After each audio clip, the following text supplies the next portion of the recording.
Very good evening, and you're watching Primetime News on TV1. Comprehensive, credible and current. I'm Pinal Tilakaratna. And I'm Piruni Karunaratna. Here are our headlines for tonight. The headlines on Newsfirst. Justice Minister survives no confidence motion by 116-vote majority. Namal praises Sajid for convening opposition leaders meeting. International crime dispute behind Colombo Port City Chinese clash. The Gum at the Rebuild initiative launches a new phase in Mathale. Spain declares national emergency amid devastating wildfires.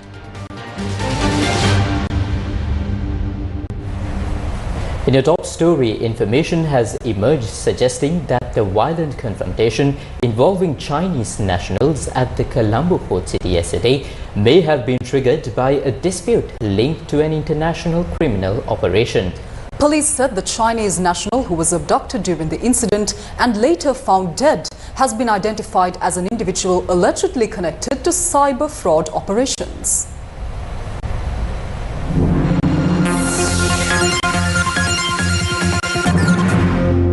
Investigations have further revealed that the Chinese nationals involved in the incident at the Colombo Port City were not engaged in any lawful employment in Sri Lanka and had arrived in the country approximately 4 months ago.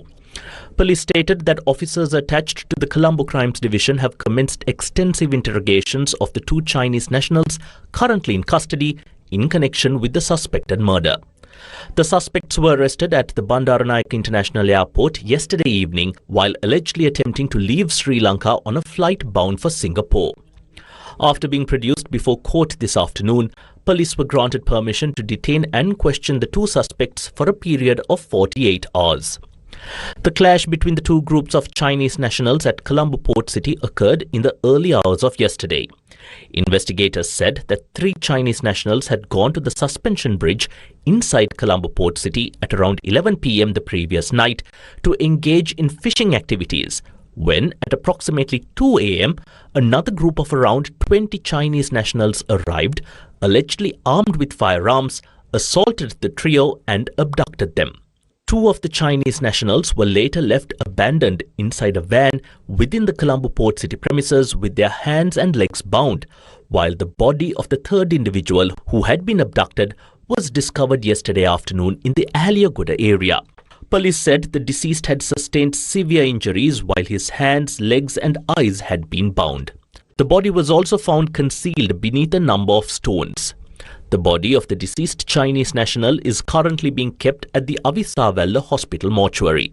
According to our correspondent, the 2 Chinese nationals who were with the victim at the time of the abduction were brought to the Avisavalla Hospital today to formally identify the body. Police have also recovered a vehicle believed to have been used by those involved in the killing from the Aliagoda area, while a luxury jeep suspected to be connected to the crime was discovered in the Pahalabope area of Padukka last night. Responsibility for the investigation has now been handed over to the Colombo Crimes Division. The police spokesman said that a report on the progress of the investigation will be submitted to both the Inspector General of Police and the Chinese Embassy in Sri Lanka in the near future. Meanwhile, the police spokesperson also stated that a special security program is being implemented under the supervision of the Senior Deputy Inspector General of Police in charge of Colombo to ensure the safety of Chinese nationals residing in Colombo, including those living in and around Colombo Port City. Over the past several months, large numbers of foreign nationals, including Chinese citizens, have been arrested in various parts of the country in connection with computer-related crimes and financial fraud operations. Many of these operations were allegedly supervised by individuals described as Chinese national coordinators or supervisors. Investigators have previously revealed the existence of an international cybercrime network allegedly operated by Chinese criminal groups based in the United Arab Emirates, including Dubai, using countries such as Myanmar, Laos and Cambodia as operational hubs.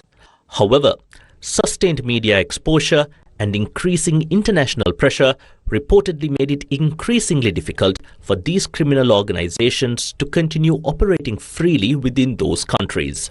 Last year, authorities in the United Arab Emirates carried out a series of major raids targeting such operations, resulting in large numbers of individuals being deported.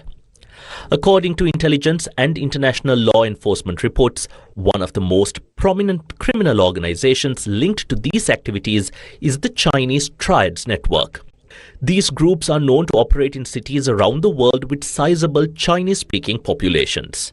Investigators have also previously uncovered evidence suggesting that the so-called pig butchering scam model, widely associated with cybercrime compounds operating in Myanmar and other parts of Southeast Asia, has also been introduced into Sri Lanka by criminal elements connected to these networks.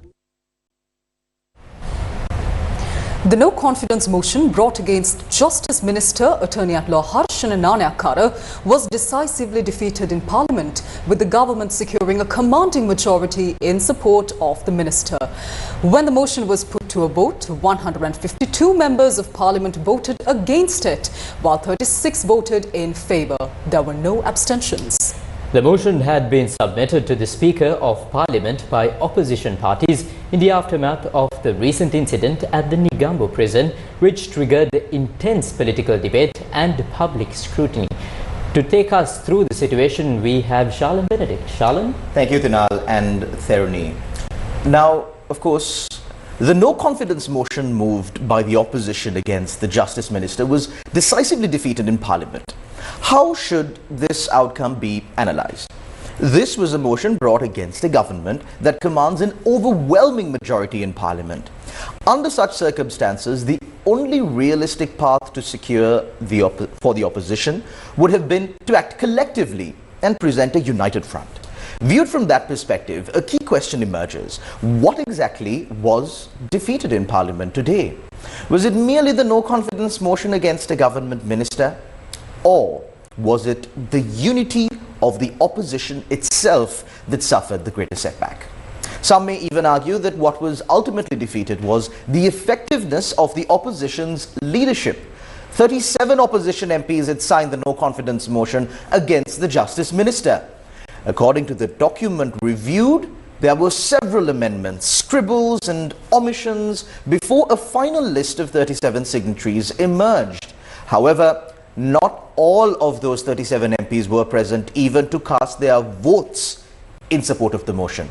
Among the names on the list of signatories were parliamentarians Dilith Jayavira, Chamara Sampath Dasanayake, Kabir Hashim and Attorney-at-Law Chamindrani Kiriella, none of whom cast a vote on the motion. Suranga Ratnayake was also absent. Rohana Bandara and Dr. Harsha De Silva were seen in Parliament earlier in the day but did not appear among those voting in support of the motion. Other notable names included Rohit Abegunawardena Chanaka Madhugoda, the SLPP MP who signed the motion, and parliamentarian Ravi Karunanayake. Dr. Harsha De Silva, Kabir Hashim, Chamindrani Kiriella and Rohana Bandara are all members of the Samagi Jana Balavegya, yet they were not seen when the vote was taken. The opposition bloc in Parliament consists of a total of 66 MPs. Based on the voting outcome, nearly 30 opposition MPs did not demonstrate support for the opposition leader's move. Another notable aspect is that when the motion was introduced, several groups that have generally aligned themselves with the Samagi Jana Balavegya, including the Tamil National Alliance, the group led by Mano Ganesan and the group led by Rishad Badurdin, were also absent from that vote. That points to a degree of fragmentation within the broader opposition. The Sinol Workers' Congress MP who entered Parliament under the United National Party's elephant symbol was also absent during the vote. Taken as a whole, this raises a broader question. Did the opposition manage to keep its own ranks together while attempting to challenge a government minister through a no-confidence motion? That is a question the opposition may have to answer publicly eventually. More importantly, was the opposition aware that this was the likely outcome? Did the opposition leaders already know that divisions existed within their own ranks? Earlier in the day, parliamentarian Mujibur Rahman appeared to hint at what was about to unfold. And this is what he said.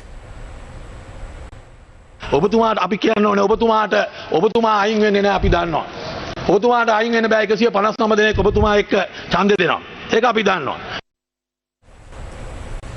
Now, that remark appears particularly significant in light of the result that emerged later in the evening. What is evident from this no-confidence motion is that beyond the government's victory, there appears to be a deeper issue within the opposition itself. While efforts continue to bring together various political groups outside Parliament, the opposition remains divided within Parliament. The outcome suggests that the SJB-led opposition is struggling to consolidate even its own support base. In the context, the comments exchanged during today's debate become particularly important. Now, here are some of the key remarks that were made during parliamentary proceedings today.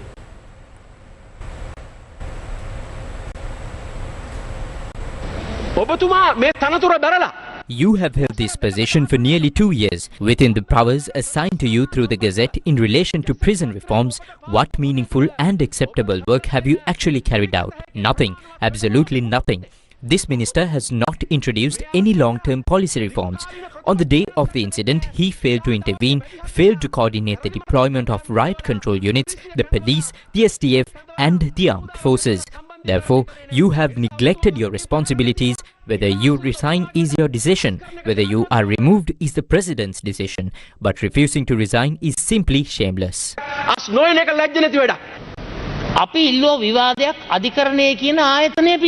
We asked for a debate on the judiciary. Member Watagala was there too. He is also a learned lawyer. What happened? We were told that discussing the judiciary is prohibited. Bringing a motion is prohibited. Is that right? Is that democratic? What was discussed at the Business Committee was the fact that matters currently before the courts cannot be debated. The opposition leader should not attempt to pursue narrow personal interests here. We are not prepared for that.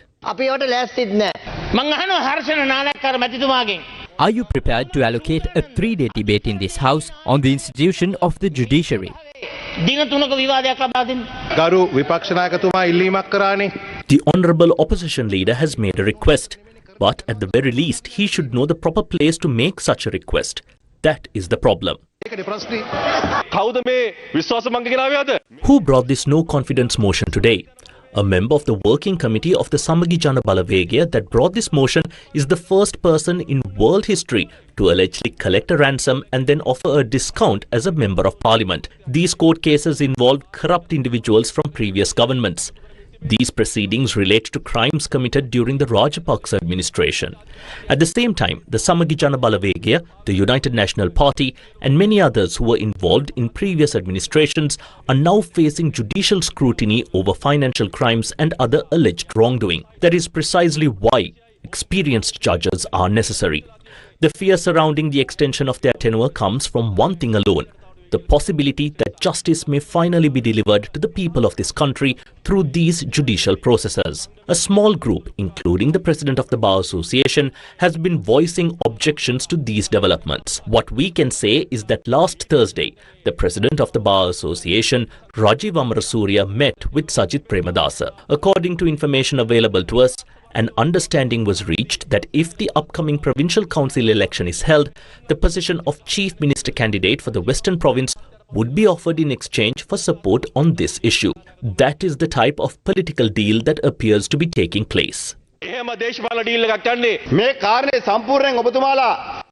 do not politicize this issue completely. Hear the cases, expedite the cases, increase the number of courts. Extending the retirement age of judges does not increase the number of courts. Chairman, if you think you can simply say, we have 159 members, do whatever you want and intimidate everyone else, then you are making a serious mistake. If you continue along that path, you will eventually pay the political price for it. Yesterday, we all witnessed that meeting. Before that, a former member of parliament had said that in order to rebuild this country, you need Sajith Premadasa's body and Ranil Wickramasinghe's head. Well, yesterday appeared to be the first step in attaching that head to that body. It is quite remarkable. These people first formed the Yahapalaniya government. Then they said they could not work with Ranil Wickramasinghe and formed a separate party. They carried out politics as a separate force for years. Now Ranil Wickremesinghe appears to be returning to attach himself to that party once again. Yesterday, we saw Ranil Wickremesinghe effectively advising the opposition leader, telling him what should be brought before Parliament next week and what steps should be taken thereafter. In other words, Ranil Wickremesinghe's head and Sajith Premadasa's body are being combined to create a completely new creature. I am not sure whether Namal Rajapaksa was there as the tail, but some sort of creature is certainly emerging, and apparently that is the creature being presented to govern this country. The opposition has a role to play. It is not simply to bring no confidence motions whenever they feel like it every month or two. Politics is more important than playing games. It requires responsibility. Even if we look at yesterday's events, these are members of parliament who were elected under the Samagi Jana Balawegaya banner. Yet, they are now discussing judicial independence with Namal Rajapaksa. I wonder what former Chief Justice Shirani Bandaranayake might think about that. Therefore, all of this has become a very unusual and distorted situation. At the very least, as elected representatives, they should fulfill the minimum responsibilities expected of an opposition.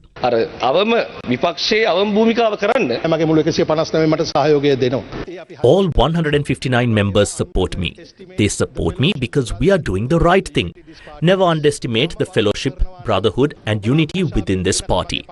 If I were doing something wrong, my own party and my colleagues would not wait until an impeachment motion was brought against me. They would either remove me or ask me to step down before that happened. We are people who listen to the public. Today, the public is not asking me to resign. My fellow MPs and ministers are not asking me to resign either. The only people demanding my resignation are those who are out on bail and those who are afraid of going to prison. Therefore, I will not resign. Finally, I must also thank several members of the Samagi Jana Balawegaya who called me and expressed their support. Some even told me they would not participate in the debate or vote. In any event, I thank them as well. Thank you very much. Several parties commented on the opposition meeting convened yesterday following a request made by MP Namal Rajapaksa.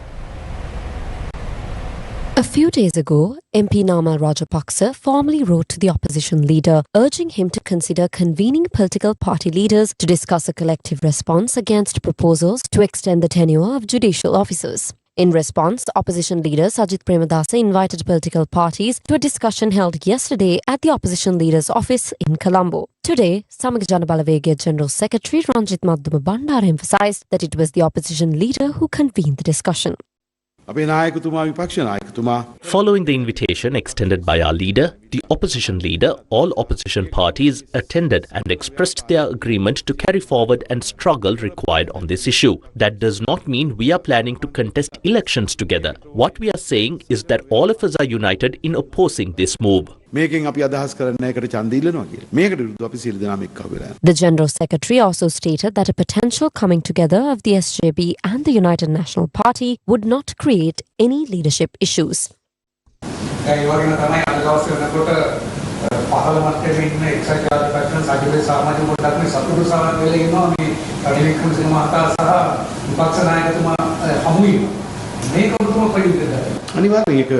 නිකන් හමු වුණා නෙවෙයි අපි කාලයක් තිස්සේ සාකච්ඡා කරලා අපි එකඟතාවයකට ඇවිල්ලා තියෙනවා අනිවාර්යයෙන් ඊළඟ මැතිවරණ එනකොට අපි එක කාණ්ඩායමක් විදිහට තරඟ වනවා වැඩි සාර්ථකයි වගේ වැඩි අතිසාර්ථකයි අනිල් මහත්තයා එකතු වෙනවා කියන්නේ නායකත්වයේ ප්‍රශ්නයක් වෙන්නේ නැහැ නායකයා නෑ අපි ඒක බේරගන්න ඒක ඔයගොල්ලෝ ප්‍රශ්නයක් කරගන්න එපා.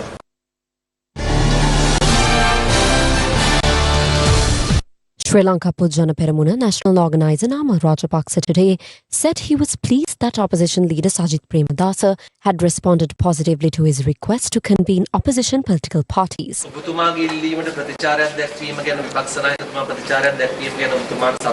මතනේ අපි පක්ෂ නායකවරයන් ඉල්ලීමක් කරා විපක්ෂ නායකවරයෙක්ට හුඟන් දීලා තියෙනවා. ඒ පිළිබඳව අපි සතුටු වෙනවා.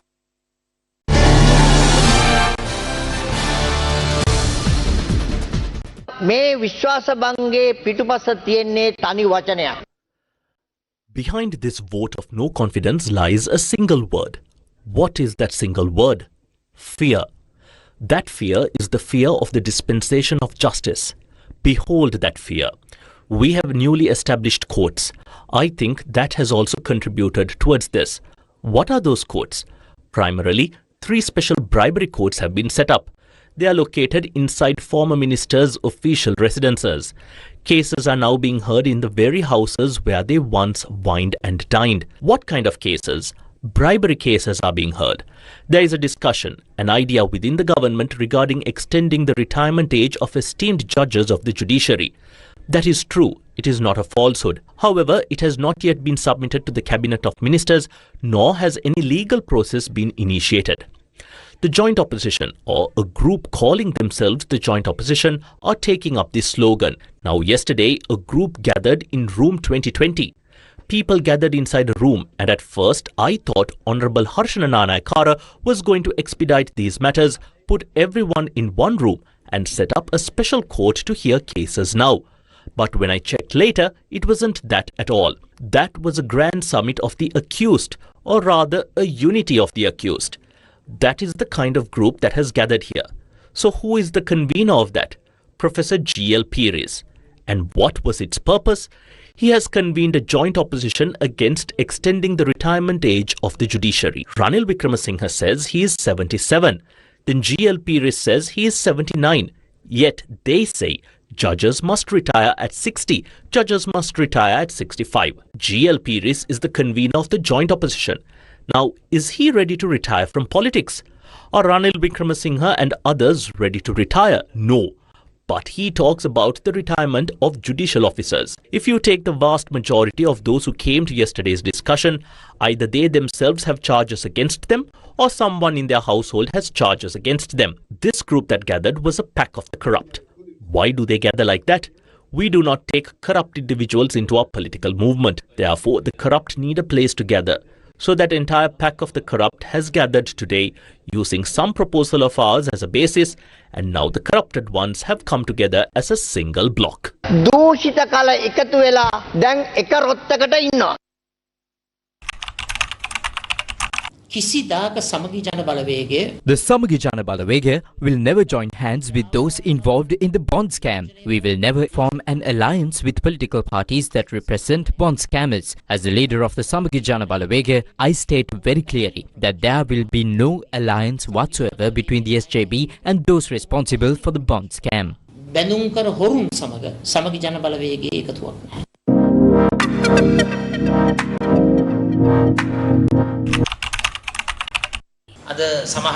Today, some media headlines are claiming that Sajid, Mahinda and Ranil are all getting together. That is an absolute and complete falsehood. We have no need whatsoever to join hands with anyone.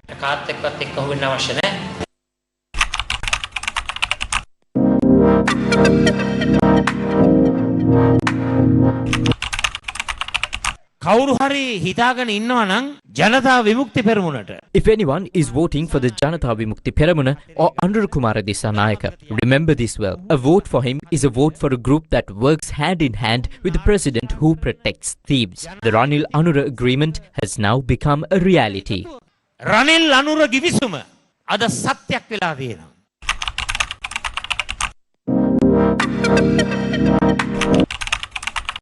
Ranil Wickremesinghe ජනාධිපතිවරයා කිව්වා President Ranil Wickremesinghe said that his preferred outcome was for Anura Kumara Dissanayaka to become president. Therefore, the green elephant calves and the red elephant calves are now together. That makes one thing very clear. If anyone is thinking of voting for the Janata Vimukti Peramuna or Anura Kumara Dissanayaka, remember this well. A vote for him is a vote for a group that works together with President Ranil Wickremesinghe, whom we have accused of protecting thieves. එකට එකතුව කටයුතු කරන කණ්ඩායමට ගහන කතේ.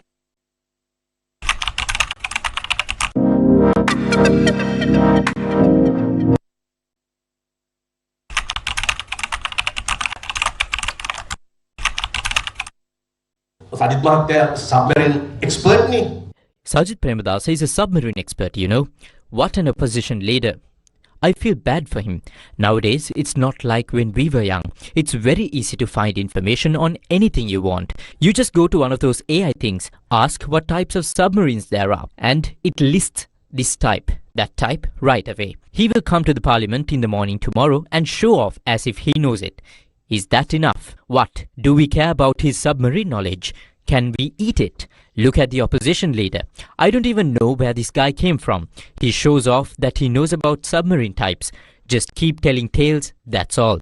He is going down the path Ranil took. Keeps going down the exact same path he is taking. Now, we are certainly not joining up with anyone to go down this path he is taking.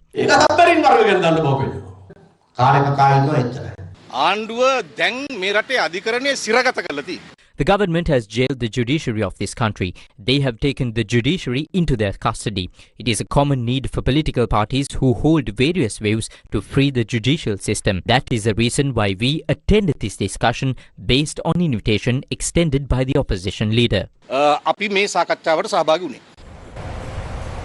The Colombo Permanent Trial at Bar granted permission to recall the fourth prosecution witness in the case relating to the alleged abduction and disappearance of journalist Prageet Iknaligoda.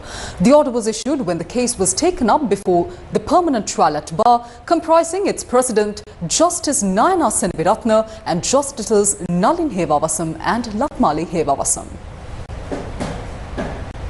The Attorney General filed indictments under the Penal Code against the accused over several charges, including the alleged abduction of journalist Prageet Iknaligoda on or around the 25th of January 2010 in the areas of Giritale, Habarana and Kottava, with the intention of secretly detaining him. At the previous hearing, Deputy Solicitor General Vasantha Pereira informed court that it was necessary for the prosecution to obtain further testimony from the fourth witness in the case. The defence raised objections to the request. However, after considering those objections, the three-judge bench unanimously ruled in favour of the prosecution and granted permission to recall the fourth witness, Sumatipala Suresh Kumara, also known as Murali, to testify once again.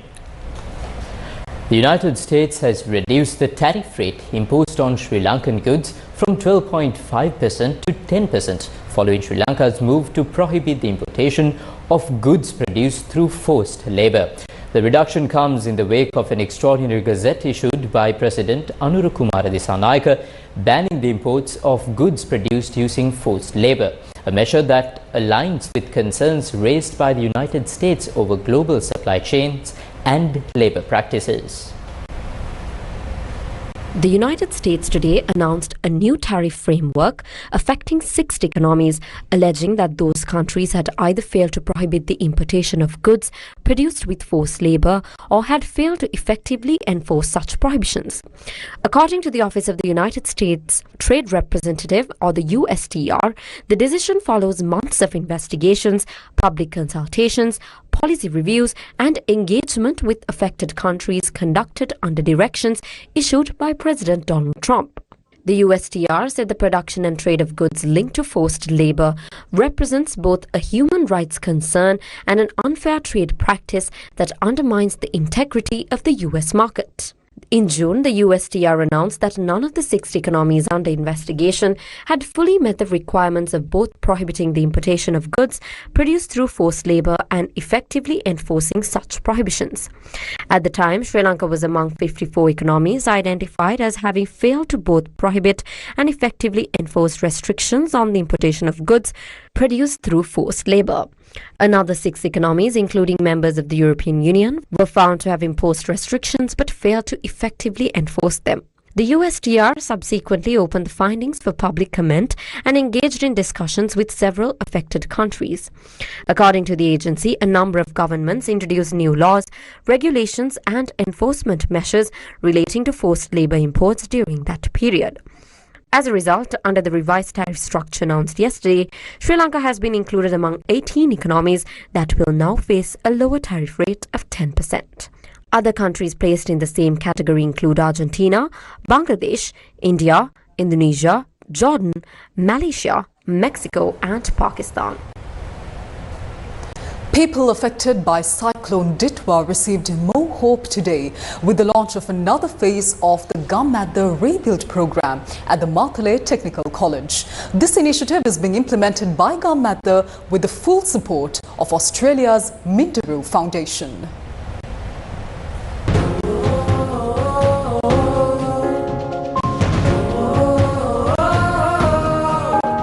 The Gammadda Rebuild program got underway at the Mathale Technical College this morning. The program is being carried out jointly by the National Apprentice and Industrial Training Authority or NITA, the Department of Technical Education and Training and Gammadda. In the immediate aftermath of Cyclone Ditwa, the Sirasa and Shakti Sahana Yatra Relief Mission provided emergency assistance to affected communities, offering vital support to thousands of people during a time of crisis. The next step was helping those affected rebuild their lives and livelihoods. It was with that objective that the Gammadda Care and Dare was launched. Now, as the third major step in Gammadda's effort to support a nation on the path to recovery, Gammadda Rebuild is being implemented. Aimed at restoring livelihoods and enhancing vocational skills, the program will provide selected beneficiaries in the Matale district with training in masonry, carpentry, electrical work, metal fabrication, garment design and several other technical fields.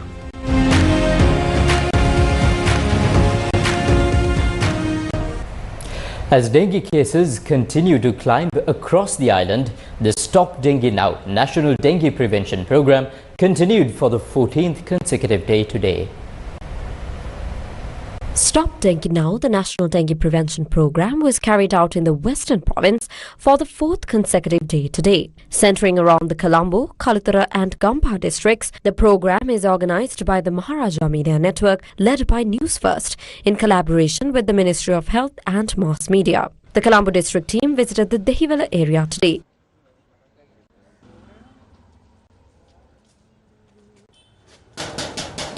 Another team of the Stop Dengue Now National Dengue Prevention Program visited the Mirigama area in the Gampa district today. Now today we are here at Mirigama with the public health inspectors as well as medical health officers along with the Mirigama Municipal Council as well as the Divisional Secretariat looking for these mosquito breeding sites in order to eradicate those places effectively. The people surrounding these areas as well as the owners of these homes have been informed to keep and maintain a clean environment. For the Newsfirst team, I'm Monal Kamaratunga reporting to you from Mirigama. The Kalutara district visited the Pahalanaragala area in Bulat Sinhala today.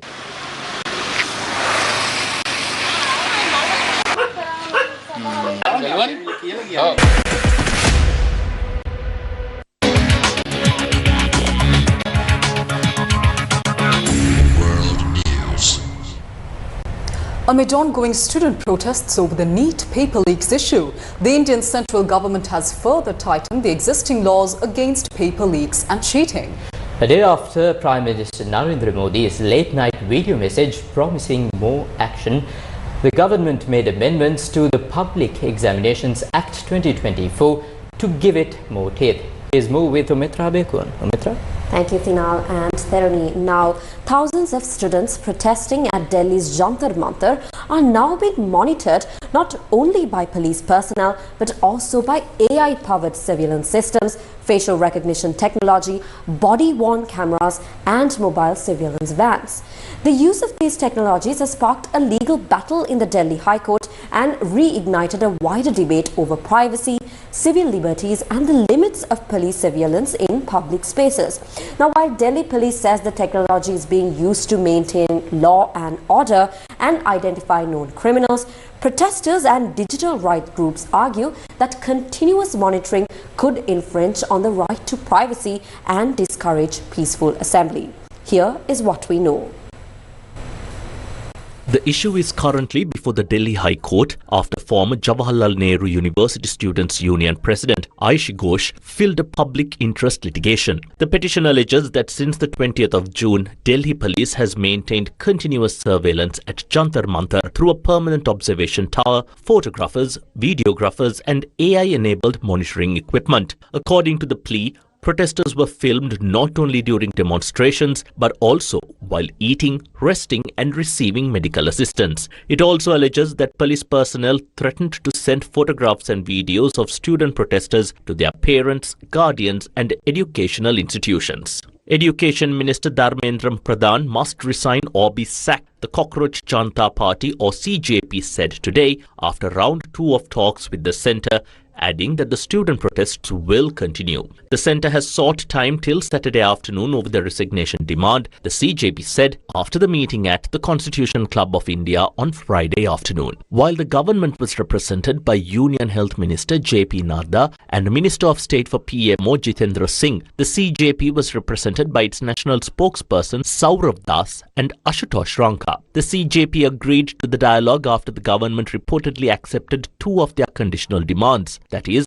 that no legal action would be taken against peaceful protesters and that adequate compensation would be provided to the families of students affected by the recent exam irregularities. The meeting took place hours after activist Sonam Manchuk ended his 26-day hunger strike late on Thursday night following government assurances on his key demands. 59-year-old Wangchuk further revealed that while verbal assurances were offered earlier, he insisted on a formal document, leading to a 2-day delay in ending his protest. In another outreach to the student protesters, the centre has shifted Higher Education Secretary Vinith Joshi to another ministry and appointed new officials to top positions in both the school education and higher education departments. The Ministry of Education has been at the centre of controversy due to the NEET paper leak and alleged irregularities in the CBSE's evaluation of board exams.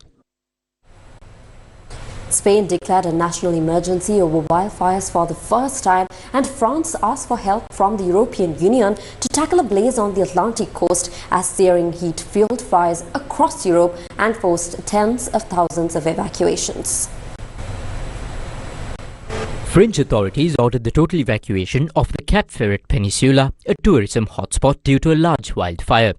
Officials said some 40,000 people were evacuated from the area, many brought to safety by boat. In Spain, more than 10,000 people were evacuated from towns in the mountains of west of the capital Madrid, as 3 fires in the region and neighbouring Avila province prompted the government to declare a national emergency, which allows it to take charge of coordinating the response. It was the first time such a measure has been taken due to a wildfire. The last time Spain declared the same level of emergency alert was during a massive nationwide power blackout last year. According to the EU's European Forest Fire Information Service, more than 350 fires have burnt in Spain so far this year. In 2025, a record surface area was destroyed.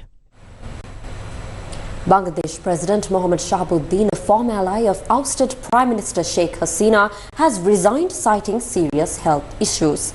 Shahabuddin has held the largely ceremonial post of president since April 2023, a period that included volatile months after Hasina's fight to India following a student-led uprising against her rule in 2024. The resignation of Bangladesh President Mohammad Shahabuddin would leave ousted Prime Minister Sheikh Hasina with no allies in high office 5 months before her planned return. Her Awami League party is banned and many of its leaders and activists have been jailed or gone into hiding since the deadly student-led uprising toppled her government in 2024. The Speaker of the Jatiya Sangsad, the National Parliament, who will perform the duties of the President until a new one is elected. As head of state, Shahabuddin is Commander-in-Chief of the Armed Forces, but executive power rests with the Prime Minister and the Cabinet of the mainly Muslim country of 173 million people.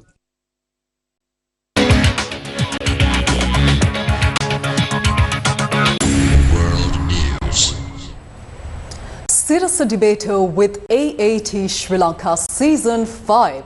The ultimate battle of logic, intellect and eloquence has now reached its exciting climax. All arrangements have been finalized for the grand finale, which will take place tomorrow at the Stein Studio Complex in Ratmalana.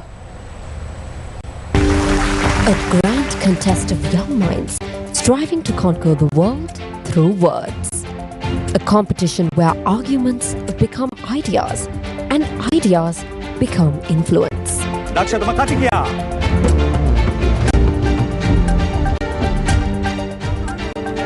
Sirasa debater with AAT Sri Lanka Season 5, organised jointly by the Maharaja Media Network and the Association of Accounting Technicians of Sri Lanka. 4 teams, but only one championship title. Discovering and nurturing the future minds of Sri Lanka, Sirasa Debater with AAT Season 5 is set to kick off for its grand finale tomorrow. These 4 teams will go head to head and see who will be taking the championship title home. We are here today taking the ceremonial maze from one school to another and witnessing the spirit of achievement and talent that is in these young minds, getting a glimpse of what's in store for us tomorrow. Among hundreds of schools from across the island, after successfully overcoming multiple demanding rounds of debate, demonstrating exceptional intelligence, reasoning and communication skills, these 4 remarkable schools are now ready for the ultimate showdown. Royal College Colombo, Ladies College Colombo, Sirimava Bandaranayaka Vidyalaya Colombo and Sri Chandananda Buddhist College Kandy.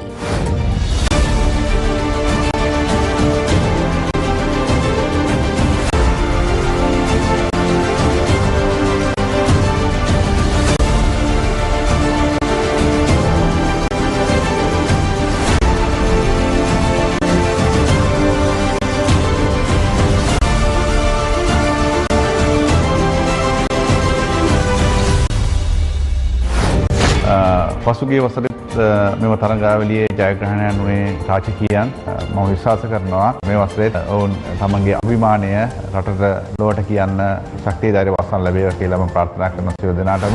We are very proud of our girls who have entered the Sirasa Debaters. I as their principal am extremely proud and I wish them all the very best. මගේ සිරිමාවෝ දියණියන් 4 දෙනා ජයග්‍රහණය බලාපොරොත්තුවෙන්ම ඒ අවශ්‍ය සියලුම දක්ෂතා සපුරලා මෙවර තරගයට ඉතාම විශ්වාසයකින් මුණ දෙනවා. ඒ වගේම තරගාවලියේ සියලුම පාසල් වලට මම සුබ පතනවා. ඉතාමත් තියුණු ඒ වගේම අපි හැමෝටම සතුටින් නරඹන්න පුළුවන් තරගයක් සිරස දිබට ඉදිරියේදී දකින්න ලැබෙයි කියලා බලාපොරොත්තු. මම මේ අවස්ථාවේදී ඒ දරුවන්ට සුබ පතනවා. ඒ දරුවන් ලැබිච්ච මේ අවස්ථාවෙන් ප්‍රයෝජන අරගෙන ලංකා පුරාම හිටපු පාසල් වලින් 4 දෙනෙක් ජයග්‍රහණය කිරීම පිළිබඳව අපටත් අප විද්‍යාලයට ලොකු අභිමානයක්. ඒ නිසා මේ දරුවන්ට ඉදිරි තරඟ වාරයන්හිදී හොඳින් තමාගේ හැකියාවන් ඉදිරිපත් කරමින් පාසලට අභිමානයක් දින ආකාරයට කටයුතු කරන්න ඒ දරුවන්ට මම සුබ පතනවා මේ අවස්ථාවේදී. Who will lift the championship scepter? Find out tomorrow from 5 p.m. onwards on Sirasa TV. We have just witnessed the anticipation and talent that is set for tomorrow's stage. Who among these 4 schools will take the championship title home? This is Sirasa Debater with AAT Season 5 Grand Finale. Sirasa Debater with AAT Sri Lanka Grand Finale. The Colombo Literary Festival 2026 opened today in Colombo. The Colombo Literary Festival 2026 officially opened today at Arcade Independence Square, bringing together renowned authors, politicians and literary enthusiasts from Sri Lanka and abroad. The 6-day festival, which runs from the 24th to the 29th of July, features a diverse program of discussions, book launches and cultural events aimed at celebrating literature, ideas and public discourse. The opening ceremony was attended by Indian author and politician Dr. Shashi Tharoor, Minister Dr. Nalinda Jayatissa, Rai Kali Baltazar, Deputy Minister of Mass Media Dr. Kaushalya Aryaratna, among other distinguished guests. Literature flourishes best not when it is divided into rival camps, but where everyone invested in books works together to expand the community of readers. If politics and literature can infuse each other, the world would be a better place. Good to see you all. Political independence gives a nation sovereignty over its destiny. Cultural confidence gives it a voice. Literature is one of the most powerful expressions of a nation's voice. It preserves memory. It challenges received wisdom. It broadens our imagination and allows us to encounter lives perhaps very different from our own. And that is why festivals like this matter. They're about far more than celebrating books or writers. They create spaces where writers and readers meet across borders, where ideas travel more easily than passports, and where lasting bonds of understanding are formed between people and cultures. At a time when our world often seems increasingly fragmented, even our South Asia is in so many ways fragmented, there are few better reminders that stories continue to unite us in ways that politics sometimes cannot.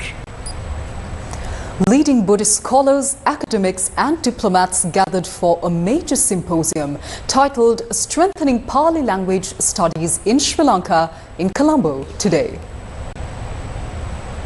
The symposium on strengthening Pali language studies in Sri Lanka, jointly organised by the High Commission of India in Colombo, the Pathfinder Foundation and the Indian Council for Cultural Relations, took place in Colombo today. The inauguration event was held with the blessings of most senior prelates of the Mahasangha. Indian High Commissioner Santosh Jha and the founder of the Pathfinder Foundation, Milinda Morogoda, were also in attendance. India and Sri Lanka are united by Dhamma. It is a fraternal relationship unlike any other. For anybody to be able to create differences between our two countries, they would have to break this link of Dhamma, which is beyond the realm of possibility.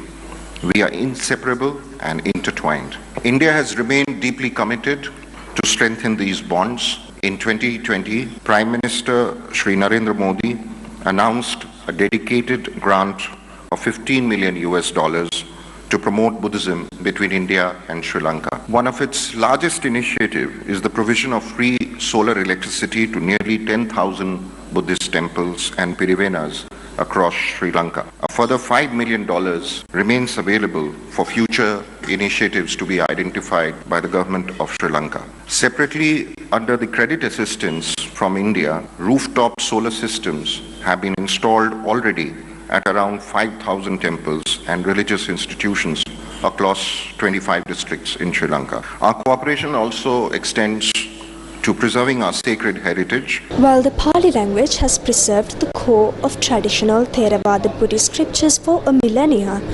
educators here warn that traditional interest in the language is rapidly slipping among younger generations. To combat that, the strategy being forged through this symposium here today is to modernize how the Pali language is taught through utilization of digital tools as well as building a strong regional academic network to make sure that this classical language thrives in the modern world. The day's discussions focused on modernizing teaching methods, fostering regional research networks, and building a sustainable national framework to preserve Sri Lanka's sacred Buddhist linguistic heritage for future generations. A group of students from St. Thomas's College, Mount Lavinia visited Stein Studios, Ratmalana today. The visit was aimed at gaining first-hand experience on how television programs are produced at Sirasa TV. Understood that? The second thing is audio, no? Right, you can't... They also got the opportunity to showcase their talents during the visit.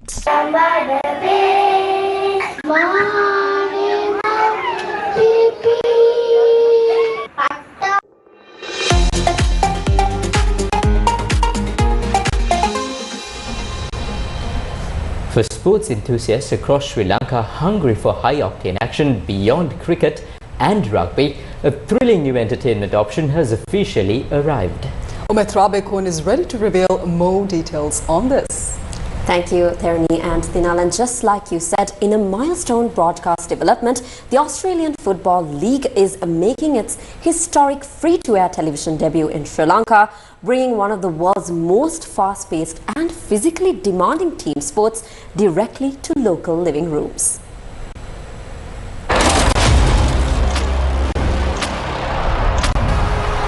St Kilda get there in the end by 14 points.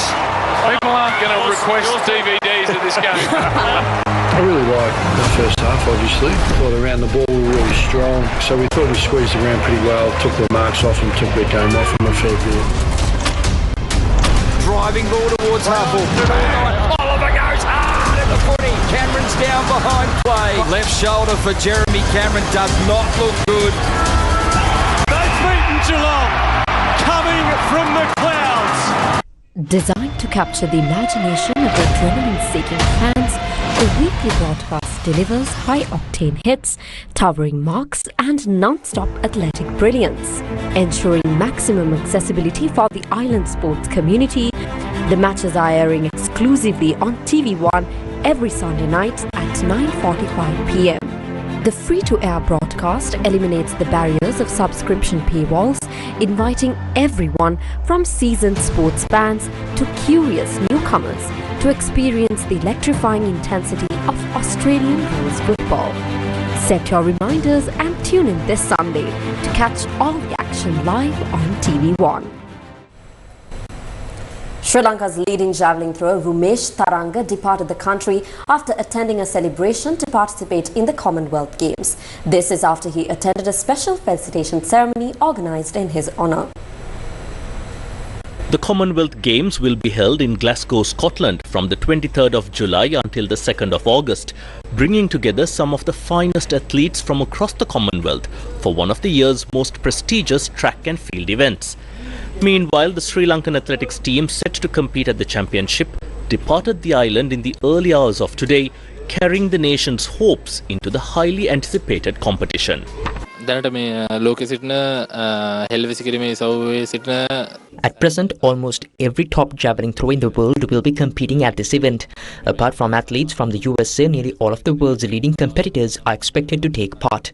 Anderson Peters, Neeraj Chopra, Kishon Volcott and Arshad Nadim are among the athletes who will be there. It is going to be a highly competitive tournament. The level of competition will be similar to what you see at the World Championships or the Olympic Games. Therefore, it will be a major challenge, but I am looking forward to delivering a strong performance and bringing recognition to Sri Lanka. Looking ahead, there are several international competitions, Asian level championships and the Asian Youth Championships scheduled to take place. Sri Lanka currently has a very talented group of athletes. We're also preparing for the Under-20 World Championships in the United States, and there is a promising young javelin thrower who will be representing Sri Lanka there as well. Many of our athletes have shown significant improvement in recent years. Because of that progress, I am confident that more Sri Lankan athletes will be able to compete successfully at world-level competitions in the future. The Cinnamon Life at City of Dreams Hotel provided accommodation and hospitality for Rumesh from the conclusion of the previous Diamond League's athletics competition until his departure to compete in this championship. I think, it's very rare that we get these kind of athletes competing in this level of competition from Sri Lanka. It's a rare opportunity that we have, identified an athlete and who has come a long way, who has become the world number 2 at the moment. And, these kind of athletes have limited facilities. They don't have enough facilities, I think.